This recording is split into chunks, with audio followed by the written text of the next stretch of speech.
हर किसी के लिए सिर्फ खुशी ही नहीं लेके आती, मिशन ने ट्रोमा क्रिएट किया। हम आ गए तो क्या पता हम वापस आए ही ना। हम दो नामों से जानते हैं, रेफ्यूजी एंड माइग्रेशन। इनमें राष्ट्र को भी तो बनाना है, हमें देश को भी बनाना है। अब भाई हमारा देश तो बन गया, बट देश के आगे सबसे बड़े तीन मेजर चैलेंजेस थे। जब कोई बड़ी कंट्री छोटे छोटे टुकड़ों में बनती है तो उसे बोलते हैं बाल्कनाइजेशन। हिंदू एंड मुस्लिम के जो इंटरेस्ट है वो एकदम डायमेट्रिकली अपोजिट है। अगर आप 1947 में होते तो शायद ये मान लेते कि भारत अब ज्यादा दिन तक एक देश के रूप में नहीं रह पाएगा, एक साथ नहीं रह पाएगा। एक तरफ पार्टीशन, हिंसा, 565 रियासतें और भाषाई विवाद। लेकिन इन सब के बावजूद भी भारत सिर्फ एक देश के रूप में ही नहीं उभरा, बल्कि विश्व की सबसे बड़ी लोकतांत्रिक व्यवस्था के रूप में भी उभरकर सामने आया। यही है आज का रोमांचक मुद्दा या रोमांचक टॉपिक, जिसका नाम है चैलेंजेस ऑफ नेशन बिल्डिंग। तो अगर हम देखें कि 1947 में इंडिया को इंडिपेंडेंस मिलती है, बट ये इंडिपेंडेंस हर किसी के लिए सिर्फ खुशी ही नहीं लेके आती, कुछ लोगों के लिए ट्रॉमा की तरह भी काम करती है। क्यों? क्योंकि इंडिपेंडेंस तो हमें मिली, बट इंडिपेंडेंस किस कंसिक्वेंसेस पे मिली, क्या और चीजें हो गई हमारे साथ इंडिपेंडेंस के साथ। इंडिपेंडेंस के साथ साथ हमें पार्टीशन भी मिलता है, देश का विभाजन भी होता है। और ये देश का विभाजन किस बेसिस पे होता है? ये देश का विभाजन होता है रिलीजियस बेसिस पे, हिंदूज एंड मुस्लिम्स के बेसिस पे पार्टीशन होता है। तो उससे क्या होता है कि कुछ लोग तो खुश इसलिए हो रहे हैं कि भैया हमें आज़ादी मिल गई है, अब हम अंग्रेजों से मुक्त हो गए, बट कुछ लोगों के लिए ये आज़ादी एक ट्रॉमा बन गई है, एक दर्द बन गई है। क्यों दर्द बन गई है? क्योंकि इस पार्टीशन की वजह से उन्हें वो जगह छोड़ के जानी पड़ रही है जहाँ पे उन्होंने अपनी आधी जिंदगी बिताई, जहाँ पे वो पैदा हुए, स्कूल गए, उनकी यादें जुड़ी हुई हैं। और सिर्फ यादें ही नहीं, वहाँ पे जो उनकी प्रॉपर्टीज हैं, जमीन है, खेत है, सब कुछ छोड़ के जाना है। और कोई इजी वे नहीं है जाने का। देखो ये इमेज देखो, इस इमेज में क्या लोग आसानी से जा रहे हैं छोड़ के एक जगह को दूसरी जगह जा रहे हैं? तो क्या आसानी से जा रहे हैं? नहीं, ट्रेनों पे लदे हुए हैं, जहां जगह मिल रही है वहां लदे हुए हैं। अगर आपको इस इमेज से थोड़ा और कोरिलेट करना है तो आप, एक मूवी है थोड़ी पुरानी है, गदर, गदर भी देख सकते हैं। उसमें भी आप पार्टीशन के ट्रोमा को महसूस कर सकते हैं। और जो हमारे बहुत बड़े रनर हुए हैं मिस्टर मिल्खा सिंह, तो उनकी एक मूवी है भाग मिल्खा भाग, तो वो जब देखेंगे तो उसमें आप जो ट्रोमा है ना वो पार्टीशन का, उसको आप महसूस कर सकते हैं कि कितनी लार्ज स्केल पे एट्रोसिटीज हुई, वायलेंस हुए। कि आज़ादी तो मिली, बट आज़ादी कई लोगों की जानों के बाद मिली, कि इतने लोगों की जानें चली गई इस पार्टीशन में, बहुत ज़्यादा। तो पार्टीशन एक ट्रोमा की तरह आया, पार्टीशन ने एक ट्रोमा क्रिएट किया, उस खुशी को ओवरशैडो कर दिया। किस चीज़ की खुशी को? कि भैया अब हम अंग्रेजों से मुक्त हो गए हैं, अब हम एक इंडिपेंडेंट नेशन बन गए हैं। बट ये इसको ओवरशैडो कौन कर जा रहा है? उसको पार्टीशन का जो पेन है उसने ओवरशैडो कर दिया। वॉयलेंस हुए हैं, लार्ज स्केल पे वॉयलेंस हुए हैं, पूरे एरियाज में कम्युनल जोन्स बन गए हैं कि ये मुस्लिम्स का एरिया है, ये हिंदूज का एरिया है। लाहौर, अमृतसर, कैलकाटा, ये ऐसे जोन थे यहाँ पे कम्युनल जोन्स बन गए हैं। लोग एक जगह से दूसरी जगह आने से डर रहे हैं कि अगर हम आ गए तो क्या पता हम वापस आए ही ना। तो वॉयलेंस हुआ, रेफ्यूजी क्राइसिस हुआ, लार्ज स्केल पे रेफ्यूजीज हो गए। अभी हम पढ़ेंगे रेफ्यूजीज मतलब लोग अपनी ओरिजिनल प्लेस को छोड़ के दूसरी जगह पे जा रहे हैं। इस मूवमेंट को हम दो नामों से जानते हैं, रेफ्यूजी एंड माइग्रेशन। इनमें क्या डिफरेंसेस है वो भी हम जानेंगे। इस ईयर 2026 में बोर्ड में क्वेश्चन भी आया है कि right the difference between refugee and migrants. आगे क्या है कि नेशन बिल्डिंग। अब ये सब चीजें तो हो रही हैं हमारे साथ, हम इंडिपेंडेंट भी हो गए, पार्टीशन भी हो गया, रेफ्यूजी क्राइसिस भी आ गया, बट हमें राष्ट्र को भी तो बनाना है, हमें देश को भी बनाना है। स्क्रैच से देश को बनाते हुए जाना है ऊपर तक। हमें इकोनॉमिक डेवलपमेंट करना है, सोशल डेवलपमेंट करना है, लोगों को पॉलिटिकली एम्पावर करना है। ये सब चीजें अभी हम इसमें कवर करेंगे। क्या लिखा है? The Joy of freedom was overshadowed by the trauma of division. के खुशी को ओवरशैडो कर दिया किसने? पार्टीशन के ट्रॉमा ने। आगे क्या लिखा? Nation born in unprecedented violence had to build its foundation from scratch. कि एक साइड तो हम वायलेंस को झेल रहे हैं, एक साइड हम पार्टीशन के ट्रॉमा को झेल रहे हैं, बट साथ साथ हमें देश के लिए स्ट्रॉन्ग डिसीजंस भी लेने। तो उन्हीं चैलेंजेस को हम इसमें एक बार इस चैप्टर में कवर करेंगे। तो सबसे पहले हम क्या समझ लेते हैं, अभी मैंने बताया ना कि जब लोग एक प्लेस से दूसरी प्लेस पे जाते हैं तो उसको हम दो टर्म से बुलाते हैं। एक टर्म को हम क्या बोलते हैं? एक टर्म को हम बोलते हैं रेफ्यूजी। अब रेफ्यूजी कौन है? रेफ्यूजी वो लोग होते हैं जो एक प्लेस से दूसरी प्लेस पे तो जा रहे हैं, बट वो अपनी मर्जी से नहीं जा रहे हैं। जैसे हम माने कि ए मूव कर रहा है, कहाँ? ए मूव किया बी तक, यानी एक व्यक्ति ने ए प्लेस से बी प्लेस में मूव कर लिया, मूवमेंट हुई। बट इस मूवमेंट के कोज क्या है, रीजन क्या है? तो जब जो रेफ्यूजी क्राइसिस होता है उसमें वो कोज मन मर्जी वाले नहीं होते। वो क्या होता है कि वहाँ पे वायलेंस हो रहा है, वहाँ पे वायलेंस हो रहा है कि लोगों को मारा पीटा जा रहा है। तो वायलेंस में कोई रहना चाहेगा? कोई नहीं रहना चाहता। तो उस वायलेंस से बचने के लिए ही लोग अपने ए प्लेस को छोड़ के बी प्लेस, जहाँ पे शांति है, वो आसानी से रह सकते हैं, अपनी लाइफ को आसानी से जी सकते हैं। इसका अगर आप रिसेंट में एक एग्जांपल समझना चाहे तो वो है कश्मीर माइग्रेशन। जब हुआ था, कश्मीर इशू हुआ था, कि कश्मीरी पंडितों को कश्मीर से भगाया गया, तो वो रेफ्यूजी ही बोलेगा, वो माइग्रेंट नहीं बोलेगा कि माइग्रेट किया उन्होंने, अपनी चॉइस से माइग्रेट थोड़ी किया। जब उन्हें लगा कि भैया अगर हम कश्मीर छोड़ के नहीं गए तो हमारी लाइफ ही नहीं बचेगी, एटलीस्ट लाइफ बचेगी, हम चले जाएंगे दूसरी जगह तो हम आगे लाइफ में कुछ कर तो सकते हैं। तो रेफ्यूजीज का मेन कोज क्या है? वायलेंस। दूसरा क्या है कि आर्म कॉन्फ्लिक्ट हो जाए, यानी ऐसा कॉन्फ्लिक्ट जिसमें आर्म्स यूज हो रहे हैं, ठीक है। तो उससे क्या होगा? उससे भी वही सिक्योरिटी ऑफ लाइफ आ गया। ये आर्म कॉन्फ्लिक्ट है, सीरिया तो अब तो शांत है, सीरिया वाले एरिया में कोई नहीं रहना चाहता। जैसे क्या? यूक्रेन और रशिया के बीच में जिन एरियाज में फाइट हो रही है वहां पे कभी भी बम गिर जा रहा है, तो कोई वहां रहना चाहेगा? नहीं। वो क्या होंगे? अपनी जगह को छोड़ देंगे। तो उन्हें माइग्रेंट्स नहीं, उन्हें रेफ्यूजी बोला जाएगा कि वो शरणार्थी हैं, उन्होंने शरण ली है दूसरी जगह पे, आउट ऑफ चॉइस वो नहीं गए हैं। वहीं दूसरी चीज हम किसे बोलते हैं? दूसरी चीज है माइग्रेशन, यानी ये भी एक मूवमेंट का तरीका है कि लोग माइग्रेट कर रहे हैं। हम बोलते हैं ना कि माइग्रेंट्स हैं। तो माइग्रेशन में भी क्या होता है? लोग ए प्लेस से बी प्लेस पे गए, पर इनके कोज क्या है? इस मूवमेंट के कोज क्या है? अगर हम जाने कि इसके कोज क्या है, तो इसका कोज क्या हो सकता है कि बेटर इकोनॉमिक अपॉर्चुनिटी, कि हमें अच्छी जॉब मिल रही है, तो हम अच्छी जॉब को लेने के लिए एक जगह को छोड़ के, यानी ए प्लेस को छोड़ के बी प्लेस पे जा रहे हैं। क्यों जा रहे हैं? बेटर इकोनॉमिक अपॉर्चुनिटी के लिए, ठीक है। जैसे लोग जाते नहीं है, इंडिया से लोग कनाडा जाते हैं, यूएसए जाते हैं, यूरोपियन कंट्रीज जाते हैं, ऑस्ट्रेलिया जाते हैं, तो वो क्यों जा रहे हैं? वो जा रहे हैं बेटर इकोनॉमिक अपॉर्चुनिटी के लिए, यानी वो एक कॉन्शियस डिसीजन ले रहे हैं, वो अपनी मर्जी से जा रहे हैं, उन्हें कोई कंपेल नहीं कर रहा है। जबकि रेफ्यूजीज को उन्हें कंपेल, मजबूर किया जाता है। बेटर इकोनॉमिक अपॉर्चुनिटी के लिए जा रहे हैं, बेटर एजुकेशन के लिए जा रहे हैं कि भैया जब हम वहाँ जाएंगे तो हमें अच्छी शिक्षा मिलेगी, बेटर एजुकेशन के लिए जा रहे हैं। तो ये यहाँ पे कॉन्शियस डिसीजन ले रहे हैं, अपनी मर्जी से शिफ्ट हो रहे हैं ए प्लेस से बी प्लेस पे। अब भाई हमारा देश तो बन गया है, बट देश के आगे सबसे बड़े 3 मेजर चैलेंजेस थे। क्या? कि यूनिटी को मेंटेन रखना है। यूनिटी को क्यों मेंटेन रख रहा है? कि पार्टीशन किस बेसिस पे हुआ है? पार्टीशन रिलीजन के बेसिस पे हुआ है। आगे चल के पढ़ेंगे कि रिलीजन के बेसिस पे पार्टीशन इसलिए हो क्योंकि मुस्लिम लीग एक थ्योरी देती है, 2 नेशन थ्योरी, वो अभी हम अगले चैप्टर में, वो अगली स्लाइड्स में कवर करेंगे। तो यूनिटी को मेंटेन रखना है। क्यों? क्योंकि इंडिया में तो रिलीजियस डाइवर्सिटी भी बहुत है, यहाँ पे हिंदूज भी है, मुस्लिम्स भी है, सिख भी है, क्रिश्चियन भी है, ईसाई भी है, मतलब ईसाई भी है, और यहाँ पे कास्ट वाला डिफरेंस भी बहुत है। तो उन सब लोगों को एक साथ रखना, क्योंकि फिर हर कोई डिमांड करने लगेगा ना, जब हिंदू मुस्लिम के बीच में हो रहा है कि भैया हमें रहना है, मान लो सिख कहने लगे भाई हम भी अलग रहेंगे, जैसे अभी डिमांड्स उठती भी है पंजाब में कि हमें खालिस्तान बनाना है, उसके ऊपर काफ़ी बातें भी चलती रहती हैं, अगर आप रिसेंट न्यूज़ देखो तो यही प्रॉब्लम तब थी। तो इसको भी बचाए रखना है, देश को यूनिफाइड रखना है, अलग अलग लोगों को एक साथ रखना है।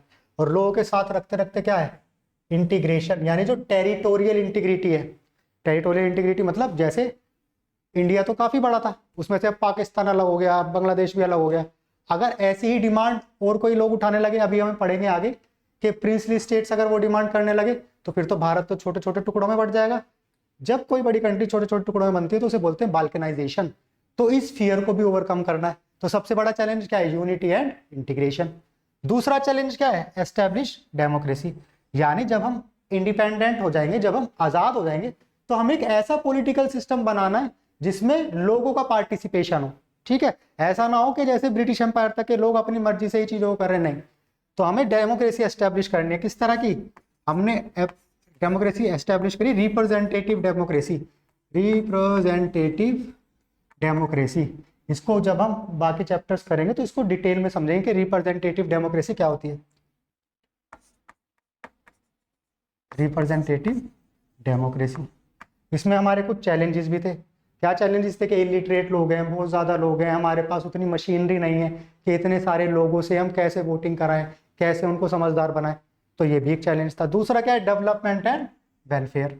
अब डेवलपमेंट क्या है? कि नए नए इंस्टीट्यूशन सेटअप करने हैं, एजुकेशनल इंस्टीट्यूशन सेटअप करने हैं, हॉस्पिटल्स बनाने हैं, ट्रेनिंग इंस्टीट्यूशंस बनाने हैं, जहाँ पे हम अपनी मॉडर्न जो नेक्स्ट जनरेशन आ रही है उसको मॉडर्न टाइम्स के हिसाब से रेडी कर सके। तो हमें डेवलपमेंट भी करना है। वेलफेयर क्या है?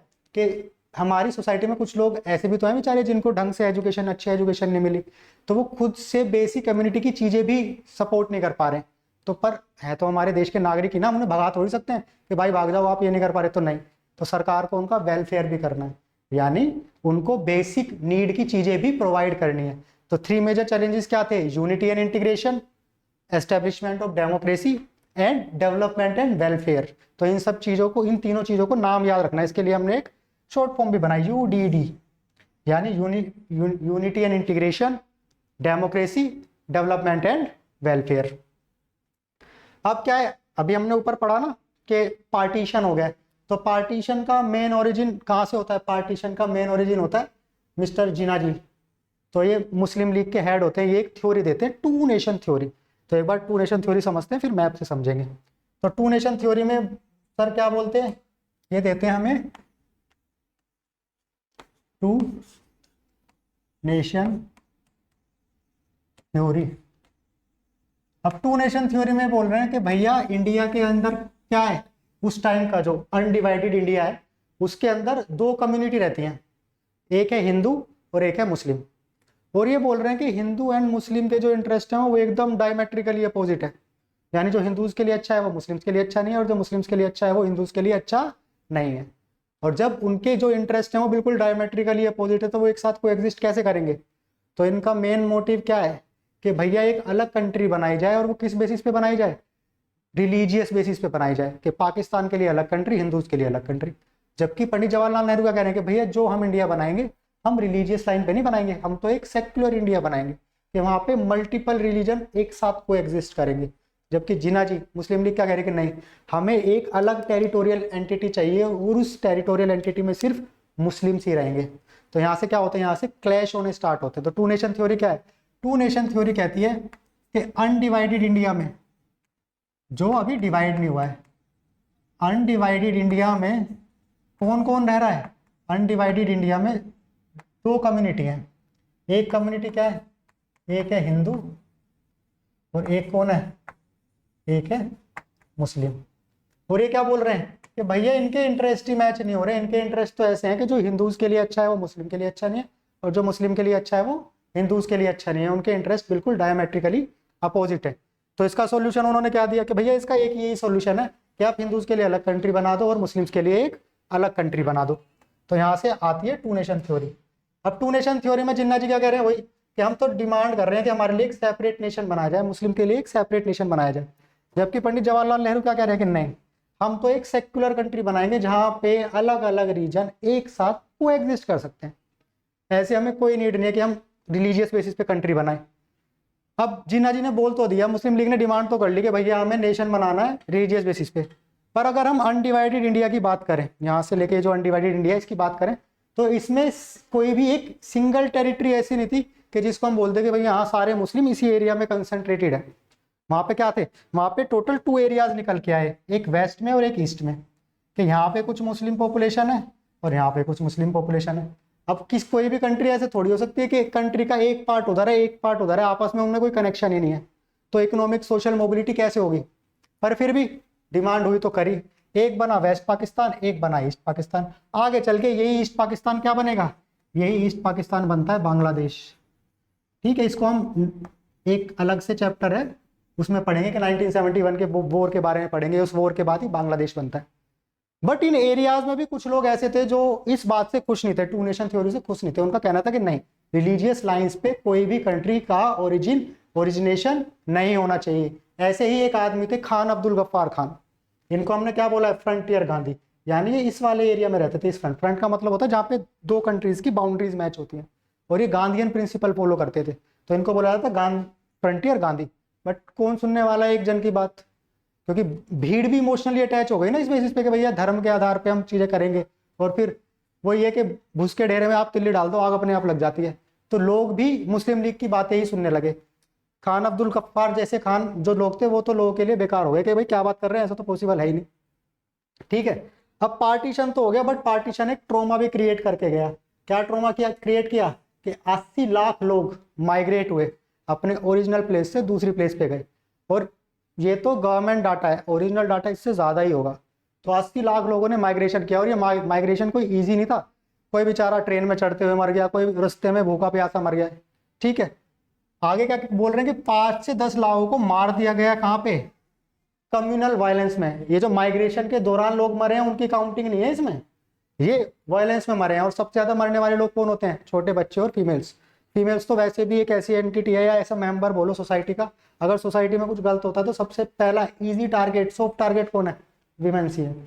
कुछ फैमिलीज ने तो अपनी फीमेल मेंबर को अपने आप ही मार दिया कि भैया फीमेल्स घर की इज्जत होती है, बट सोसाइटी में भी ऐसा वायलेंस हो रहा है तो इज्जत जाने से अच्छा उन्हें खत्म ही कर दो।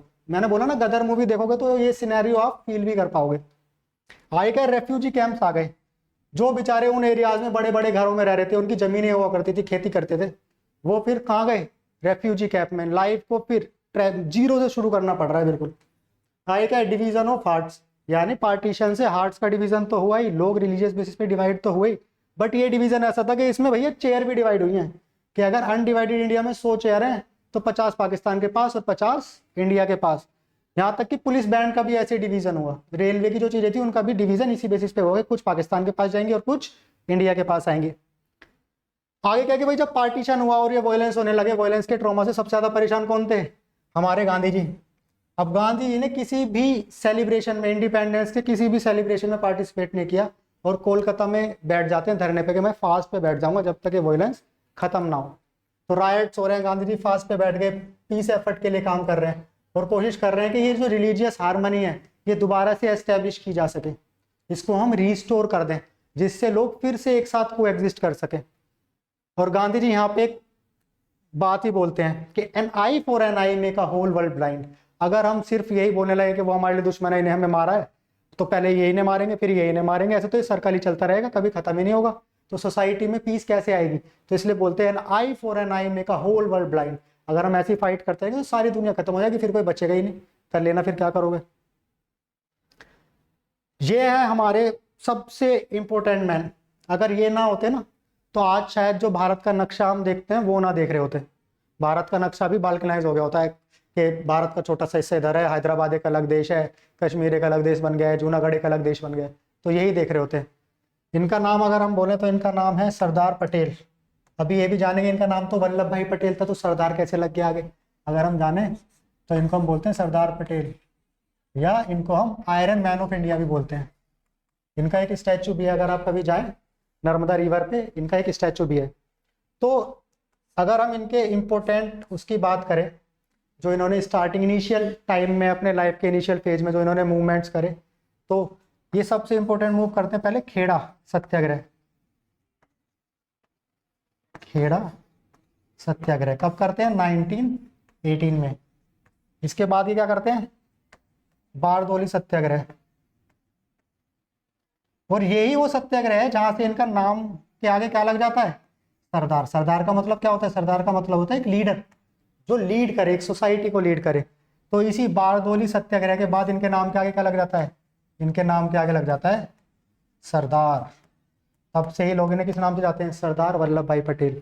और इनकी वजह से ही जो 565 प्रिंसली स्टेट्स थे वो फाइनली यूनिफाइड हुए और इंडिया में आके मिले। अदरवाइज अगर वो ना होते तो इंडिया में भी अलग अलग कंट्रियां हुआ करती, वीजा लगता है। यूपी से आपको एमपी जाना है तो भैया वीजा लगवा लो। देखो मैक्सिमम प्रिंसली स्टेट जो थे वो इंस्ट्रूमेंट ऑफ असेशन को साइन कर देते हैं, इंडिया के साथ विलय हो जाते हैं, मिल जाते हैं। बट कुछ मेजर ये 4 पोर्शन हैं जिनमें सबसे ज्यादा प्रॉब्लम आती है। सबसे पहला कौन सा है? सबसे पहला है कश्मीर, फिर आता है जूनागढ़ और फिर हैदराबाद एंड मणिपुर। अब इसमें से अगर हम कश्मीर को छोड़ दें, क्योंकि कश्मीर का इशू कौन देख रहा है? कश्मीर का इशू देख रहे हैं JL नेहरू, जवाहरलाल नेहरू देख रहे हैं। बाकी चीजें कौन कर रहे हैं? बाकी चीजें हमारे सरदार वल्लभ भाई पटेल कर रहे हैं। अब जूनागढ़ में भी ज्यादा चीजें करने की जरूरत नहीं होती, यहाँ पे प्लेबेसाइट होता है। प्लेबेसाइट मतलब कि पब्लिक से डायरेक्ट पूछ लिया जाता है कि आप किसके साथ रहना चाहते हो। यहाँ पे क्या था कि जो किंग था, जो रूलर था वो मुस्लिम था और जो पॉपुलेशन थी वो हिंदू मेजोरिटी थी। तो उनसे जब पूछा जाता था वो मना कर देते कि नहीं भैया हम नहीं रहेंगे, हम अलग नहीं होंगे, हम तो इंडिया के साथ रहना चाहते हैं। तो प्लेबेसाइट से हो गया। मेन मुद्दा आता है हैदराबाद में। मणिपुर में भी इतना नहीं आता ज्यादा, मणिपुर भी आसानी से होता है। हैदराबाद सबसे ज्यादा परेशान करता है और इसका भी सोल्यूशन था सरदार पटेल के पास। सरदार पटेल ना बड़े सुलझे हुए आदमी थे कि कोई बात से मानना तो बात से मान जाओ, नहीं तो लात से तो मनाना आता ही नहीं, फिर हम फोर्स यूज करेंगे। तो हैदराबाद के लिए एंड में फोर्स यूज की गई। तो अगर हम देखें यहाँ पे क्या है? हैदराबाद। हैदराबाद के ना कुछ फीचर जान लेते हैं क्या? कि सबसे बड़ा प्रिंसली स्टेट था, सबसे बड़ा प्रिंसली स्टेट एरिया वाइज भी, और जो यहाँ से रेवेन्यू जनरेट हो रहा था उसके वाइज भी। और जो यहाँ पे रूल करता था उसको हम बोलते थे निजाम। और ये निजाम क्या था? ये वर्ल्ड के रिचेस्ट पर्सन्स में से आता था। One of the world richest person. ठीक है, इतना पैसा था इसके पास, तभी तो नहीं छोड़ना चाह रहा कि भाई इतना सारा पैसा, इतनी पॉलिटिकल पावर इसके पास है, तो कोई नहीं छोड़ना चाहेगा अपनी इस संपत्ति को, इस पावर को। ठीक है, तो ये क्या करते हैं कि जब नवंबर 1947 में ये गवर्नमेंट ऑफ इंडिया के साथ एक इंस्ट्रूमेंट साइन करते हैं, स्टैंड स्टिल एग्रीमेंट, कि 1 साल तक जैसा चल रहा है वैसे चलने दो, हम लोग बातचीत करते हैं, अगर कोई सोल्यूशन निकल के आएगा तो देखेंगे, 1 साल के लिए हमको टाइम दो। तो 1947 में साइन करते हैं स्टैंड स्टिल एग्रीमेंट, कि जो जैसा है वैसा ही रहने दो, कुछ चेंज ना किया जाए, जैसे चल रहा है वैसे चलने दो। बट क्या होता है कि भाई स्टैंड स्टिल एग्रीमेंट साइन करने के बाद हैदराबाद वाले रीजन में, तेलंगाना वाले रीजन में प्रोटेस्ट स्टार्ट हो जाते हैं। अब यहाँ पे ये समझना बहुत जरूरी है कि प्रोटेस्ट कौन कर रहा है। प्रोटेस्ट में पार्टिसिपेट करेंगे फार्मर्स एंड वीमेंस, यानी फीमेल मेंबर पार्टिसिपेट कर रहे हैं, और कौन पार्टिसिपेट कर रहा है, फार्मर्स पार्टिसिपेट कर रहे हैं। फार्मर्स की डिमांड क्या है, फार्मर्स की डिमांड ये है कि अनवांटेड टैक्सेस जो लगाए जा रहे हैं, बिना मतलब के जो टैक्सेस लगाए जा रहे हैं उनको रिड्यूस किया जाए, उनको खत्म किया जाए। और वुमेन्स के ऊपर क्या है कि जो इनकी एक फोर्स होती थी रजाकार्स, वो वुमेन्स के ऊपर एट्रोसिटी करती थी, उनके साथ गलत व्यवहार करती थी। तो क्या करता था ये यूज ऑफ रजाकार। रजाकार कौन है, रजाकार इनके पर्सनल वो है, पुलिसमैन समझ लो। तो उनके खिलाफ लोगों ने प्रोटेस्ट करना चालू कर दिया, और जब प्रोटेस्ट हो गया तो एंड में क्या होता है, एंड में होता है ऑपरेशन पोलो। ऑपरेशन पोलो में फाइनली इंडियन आर्मी जाती है और हैदराबाद को इंडिया के साथ विलय कर लेती है। ऑपरेशन पोलो कब होता है, ऑपरेशन पोलो होता है सितंबर 1948 में। ठीक है, अब जैसे ये ऐसे ही कुछ कंडीशंस मणिपुर के साथ भी थी, कि भैया मणिपुर में क्या चल रहा है। मणिपुर के जो राजा थे बोध चंद्र सिंह, बोध चंद्र सिंह स्टार्टिंग में ना इंस्ट्रूमेंट ऑफ एसेशन साइन कर लेते हैं इंडिया के साथ, कि भैया मैं भारत के साथ ही मिलना चाहूंगा। बट क्या होता है कि जून 1948 में वहां पे प्रोटेस्ट होने लगते हैं, और प्रोटेस्ट में क्या होता है कि लोग डिमांड करते हैं कि भैया हमसे तो पूछ लो कि हम जाना चाहते हैं नहीं जाना चाहते हैं, राजा अपनी मर्जी से चीज़ों को कर लेगा। तो जून 1948 में क्या होता है, वहाँ पे इलेक्शंस होते हैं, और इलेक्शन के बाद क्या होता है कि वहाँ पे असेंबली सेटअप कर दी जाती है और कॉन्स्टिट्यूशनल मोनार्की बना दी जाती है। कॉन्स्टिट्यूशनल मोनार्की मतलब कि राजा तो रहेगा, बट राजा की शक्तियों को कौन कंट्रोल करेगा, राजा की शक्तियों पे कंट्रोल होगा किसका, कॉन्स्टिट्यूशन का। राजा अपनी मर्जी से कोई काम नहीं कर सकता। अगर असेंबली उसके पास कोई रिकमेंडेशन भेजती है, कोई कंडीशन भेजती है कि आप इसको फॉलो करो, तो वो फॉलो करेंगे, अपनी मर्जी से वो कोई चीजें नहीं करेंगे। तो इलेक्शन के बाद क्या होता है, इलेक्शन के बाद होता है कॉन्स्टिट्यूशनल मोनार्की। ठीक है, बट कॉन्स्टिट्यूशनल मोनार्की के आने के बाद भी जून 1948 आप यहाँ पे लिख लेना, वो मैं लिखना भूल गया था। ठीक है, कॉन्स्टिट्यूशनल मोनार्की आती है, असेंबली आ जाती है, एंड फाइनली 1949 में क्या होता है कि ये इंडिया के साथ मिल जाता है, इंस्ट्रूमेंट ऑफ एसेशन को साइन कर लेते हैं। ठीक है, फाइनली 1949 में मर्ज विद इंडिया।